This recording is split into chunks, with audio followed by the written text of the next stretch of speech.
KPCC അധ്യക്ഷൻ K Sudhakaran മാധ്യമങ്ങളോട് സംസാരിക്കുകയാണ്. അദ്ദേഹത്തിന്റെ വാക്കുകളിലേക്ക്. അത് എന്നോട് ചോദിക്കേണ്ട കാര്യമില്ല.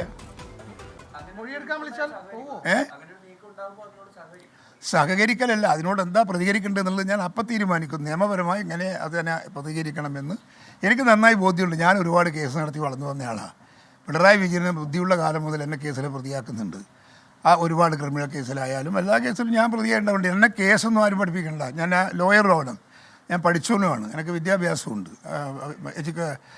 ലോ എഡ്യൂക്കേഷൻ എനിക്കുണ്ട്, അതൊക്കെ എനിക്കറിയാം.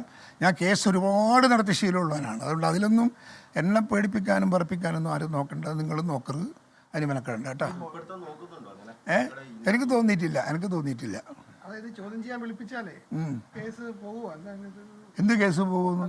കേസ് ഇതിന് പോവോ?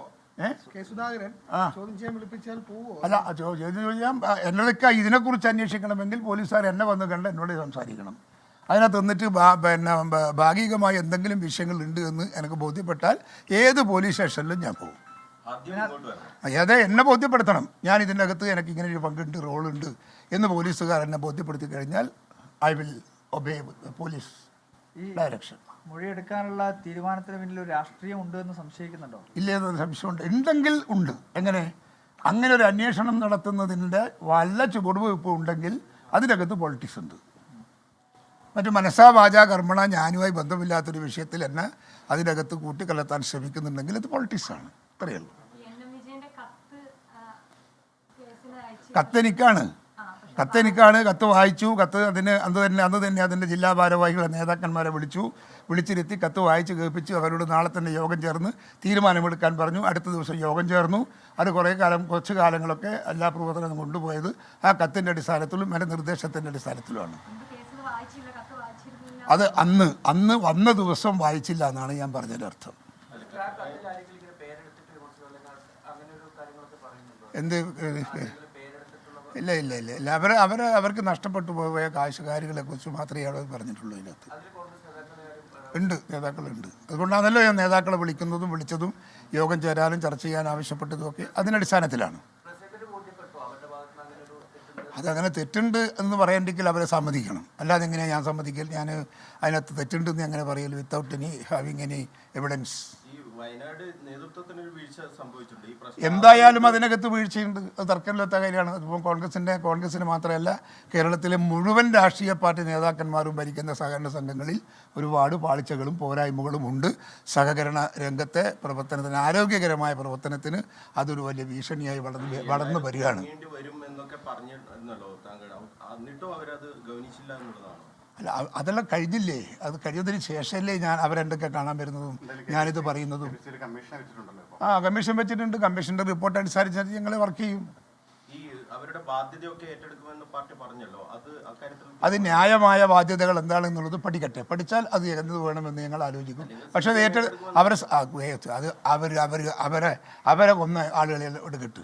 ഇപ്പം അടുത്ത് പലരും മരിച്ചിട്ടുണ്ടല്ലോ, പലരും CPMൻ്റെ. അവരെ പൈസ എടുത്ത് വീട്ടുകാർക്ക് കൊടുക്കട്ടെ, എന്നിട്ട് ഞങ്ങളെ വീട്ടുകാർക്ക് കൊടുക്കാൻ നിൽക്കുക.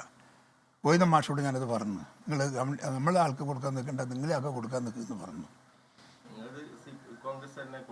ഞങ്ങൾ കൊടുക്കാം. ഞങ്ങളെ ആൾക്കാരെ സംരക്ഷിക്കാനൊക്കെ ഞങ്ങൾക്ക് കഴിവുണ്ട്, പ്രാപ്തിയുണ്ട്, ഞങ്ങൾക്ക് അതിനുള്ള മാനസികാവസ്ഥയുണ്ട്.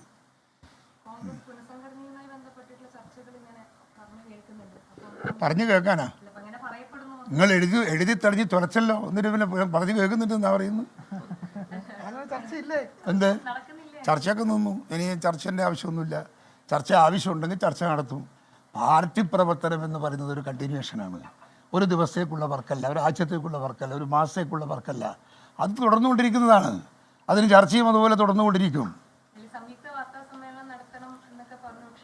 അത് എത്ര ക്ലാരിറ്റിയോട് കൂടി നിങ്ങൾ ഈ പത്രക്കാർക്ക് എന്ന് പറഞ്ഞാൽ തലക്കകത്തൊന്നുമില്ലേ? ചോദിക്കുന്നതിന് ഉത്തരം പറയാം. അന്ന് എന്തുകൊണ്ടാണ് അന്ന് സമ്മേളനം നടത്താതെ പോയത്? എല്ലാ ആളുകൾക്കും അറിയാം, മാധ്യമങ്ങൾക്കും അറിയാം, തിരുവനന്തപുരത്തെ മുഴുവൻ മാധ്യമങ്ങൾക്കും അറിയാം എന്തുകൊണ്ടാണ് എന്ന്. എന്നിട്ട് നിങ്ങൾ ഈ രീതിയിലൊരു വാർത്തയുണ്ടാക്കി പത്രത്തിൽ ഇത് അടിക്കുക എന്ന് പറഞ്ഞാൽ എന്ത് തറവാടിത്തൊല്ലായ്മയാണ്. എല്ലാവർക്കും ഒരു അന്തസ്സില്ലേ, അഭിമാനമില്ലേ, വ്യക്തിത്വമില്ലേ? നിങ്ങൾക്കും വേണ്ടി ആ വ്യക്തിത്വം എന്തെങ്കിലും കള്ളം പ്രചരിപ്പിക്കലാണോ നിങ്ങളുടെ വ്യക്തിത്വം? ഏത്? അതെ, അന്ന് ഒരു AICC ജനറൽ സെക്രട്ടറി ഒരു ആക്സിഡൻ്റ് ആയിട്ട് ആശുപത്രി കിടക്കുമ്പോൾ നമ്മൾ പത്രസമ്മേളനം നടത്തുക വേണ്ട? ഇല്ല, ഉച്ചവരെ ഇല്ല. ഉച്ചക്ക് മുമ്പ് തന്നെ ഞങ്ങളൊക്കെ ആശുപത്രിയിലേക്ക് പോയിരിക്കുന്നു. ഞാനൊക്കെ പുറപ്പെട്ടത് ആദ്യം പിന്നെ ഇവിടത്തേക്കാണ്. എവിടെയാണ് ജില്ലയിൽ എവിടെയായിരുന്നത്? കോട്ടയത്തായിരുന്നു. പക്ഷേ അവിടുന്ന് അങ്ങോട്ടേക്ക് പുറപ്പെട്ടു എന്ന് പറഞ്ഞപ്പോൾ ഞങ്ങൾ കണ്ണൂർ എറണാകുളത്തേക്ക് പുറപ്പെട്ടു. ഞങ്ങൾ എറണാകുളത്ത് എത്തുമ്പോൾ തന്നെ 5 മണിയായി. ഈ താങ്കളെ KPCC പ്രസിഡന്റ് സ്ഥാനത്ത് നിന്ന് മാറ്റണം എന്നുള്ള രീതിയിലാണ് ഈ വാർത്തകളൊക്കെ വരുന്നതിന് പിന്നിൽ പാർട്ടിയിലെ ആളുകൾ തന്നെ ഉണ്ടോ? അതെനിക്കറിയില്ല. അത് അന്വേഷിച്ചിട്ട് എന്തെങ്കിലും വിവരം ഉണ്ടെങ്കിൽ എന്തെങ്കിലും വിവരമുണ്ട്, ഇൻഫർമേഷൻ ഉണ്ടെങ്കിൽ എനിക്ക് തന്നാൽ നിങ്ങളോട് നന്ദിയുണ്ട്.